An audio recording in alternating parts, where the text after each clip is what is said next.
સ્વીમેર હોસ્પિટલના પીજી હોસ્ટેલનું ઉદ્ઘાટન કરવામાં આવ્યું છે। વિગતો સુરતથી સામે આવી છે, જ્યાં સ્થિત સ્વીમેર હોસ્પિટલના પીજી હોસ્ટેલનું ઉદ્ઘાટન કરાયું છે। કેન્દ્રીય જળશક્તિ મંત્રી સી.આર. પાટીલના હસ્તકે આ ઉદ્ઘાટન કરવામાં આવ્યું છે, જ્યાં ગ્રાઉન્ડ પ્લસ 16 માળની બિલ્ડિંગનું લોકાર્પણ કરાયું છે આજ રોજ। ત્યારે સુરતના સાંસદ અને તમામ ધારાસભ્યોએ પણ આ કાર્યક્રમમાં હાજરી આપી હતી અને ઉદ્ઘાટન કરવામાં આવ્યું છે જળશક્તિ મંત્રી સી.આર. પાટીલ દ્વારા। તો સુરતથી આ દ્રશ્યો સામે આવ્યા છે, જ્યાં સ્વીમેર હોસ્પિટલના પીજી હોસ્ટેલનું ઉદ્ઘાટન કરવામાં આવ્યું છે। કેન્દ્રીય જળશક્તિ મંત્રી સી.આર. પાટીલના હસ્તકે આ ઉદ્ઘાટન કરાયું છે। ત્યારે ગ્રાઉન્ડ પ્લસ 16 માળની બિલ્ડિંગ છે, જેનું લોકાર્પણ આજ રોજ કરવામાં આવ્યું છે।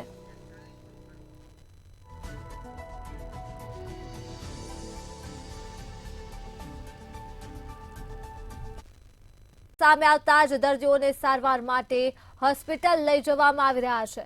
ડેન્ગ્યુના કેસમાં વધારો છે, છતાં પણ આરોગ્ય તંત્ર અજાણ જોવા મળ્યું છે।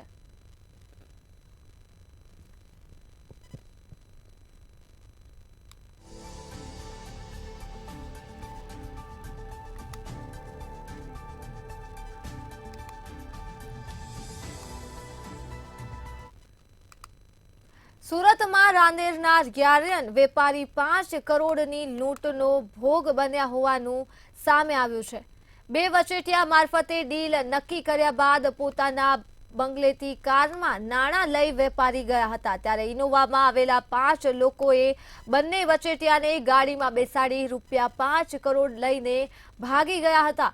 જોકે પોલીસે ઇનોવામાં સવાર બંને આરોપીને વલસાડના પલસાણા ગામેથી ઝડપી લીધા હતા। જ્યારે 3 લોકો કારમાં ભાગી રહ્યા હતા, ત્યારે અકસ્માત થતાં જ ઇજાગ્રસ્ત હાલતમાં દબોચી લેવામાં આવ્યા હતા।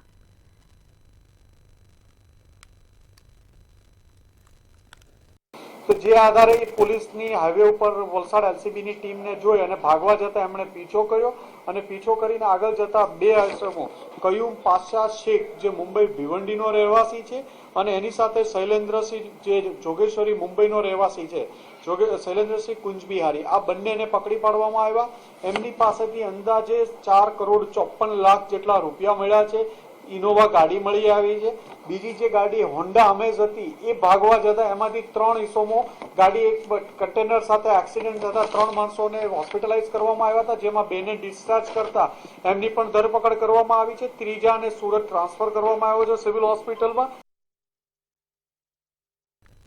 ખેડાના ઠાસરા તાલુકાનું સુઈ ગામથી સેવાપુરાને જોડતો રોડની હાલત બિસ્માર હોવાથી લોકો હાલાકી ભોગવી રહ્યા છે।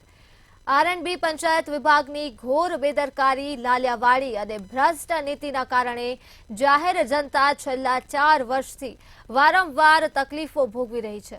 આ રોડના કારણે શનિ, રવિ તેમજ પૂનમ અને વાર તહેવારના દિવસોમાં ડાકોરમાં ખૂબ જ ટ્રાફિક હોવાથી ગ્રામવાસીઓને તે ટ્રાફિકમાંથી ખૂબ જ મુશ્કેલીભરી પરિસ્થિતિમાંથી પસાર થવા માટે મજબૂર બનવું પડે છે।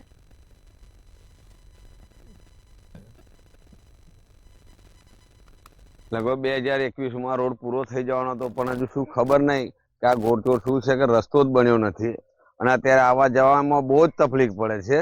કોઈ સાધન, સારું સાધન તો જઈ શકતું જ નથી અને અમને અહીંથી સીધું ઉમરેઠ, સેવાપુરા, વેજોલ લઈને એકદમ શોર્ટ રસ્તો પડે છે આણંદ, નડિયાદ જો જવું હોય તો। ટ્રાફિકની અને બીજી સમસ્યાઓ થાય છે એ ના થાય એના માટેનો બહુ અનુકૂળતાવાળો રોડ છે, પણ કેમ જાણે સરકારને હજુ સુધી નજરમાં નથી આવ્યો અને કદાચ જો બોર્ડ નજરમાં આવ્યું હોય તો નગોર તંત્ર હજુ ઊંઘમાં છે, જેને લઈને હજુ રોડ નહીં બનાવ્યો।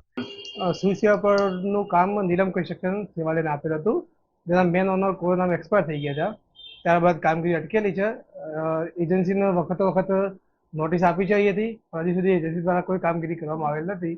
હવે એ આખરી નોટિસ આપીને આગળની કાર્યવાહી કરવામાં આવશે। ખેતરમાં જવાનું છે, પછી અહીંયા ઉમરેઠ જવા માટે મુશ્કેલી પડે, અનાજ કરિયાણું લેવા જવા માટે મુશ્કેલી પડે,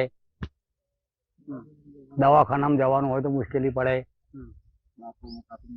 ડાકોરમાં ટ્રાફિક નડે,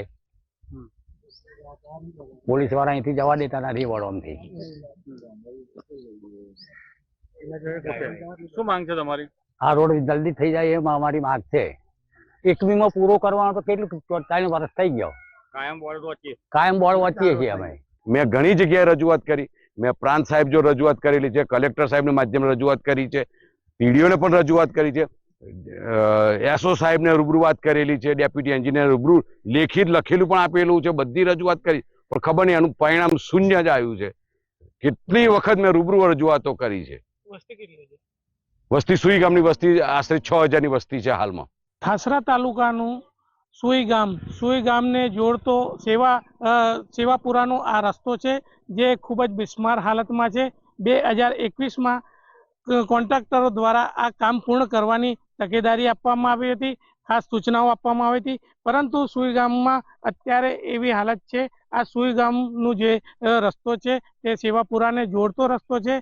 આ રસ્તા ઉપરથી જવું હોય તો ઉમરેઠ એકદમ નજદીક પડે છે, અને અહીંના જે ગામના વાસીઓ છે તેમનું ખાસ કહેવું છે કે જો અમારે ડાકોર ફરીને જઈએ અને એમાં ટ્રાફિક નડે એના કરતાં ઉમરેઠ અમારું હબ કહેવામાં આવે છે, જેને કારણે અત્યારે સુઈ ગામના લોકો રોડ રસ્તા માટે વલખા મારી રહ્યા છે. પરંતુ સરકાર અત્યારે કોઈ પણ પ્રકારનું આ સુઈ ગામમાં ધ્યાન આપવામાં આવતું નથી, અને આ રોડની માંગ અહીંના જે સ્થાનિક લોકો છે તે કરી રહ્યા છે, પરંતુ અત્યાર સુધી કોઈ પણ પ્રકારનું તેમને સંતોષકારક જવાબ પણ મળ્યો નથી, જેને કારણે અત્યારે સુઈ ગામના જે લોકો છે તેમનામાં રોષ જોવા મળ્યો છે, અને ખાસ કરીને સરકાર જોડે માંગ કરી રહ્યા છે કે સુઈ ગામ અને સેવાપુરાને જે જોડતો રસ્તો છે તે ત્વરિત બને તેવી માંગણી સુઈ ગામના લોકો કરી રહ્યા છે. ખેડાથી ભાવેશ શર્મા, મંતવ્ય ન્યૂઝ. વલસાડમાં ટોલ ટેક્સ સૂચિત ભાવમાં વધારો થતા વિરોધ કરવામાં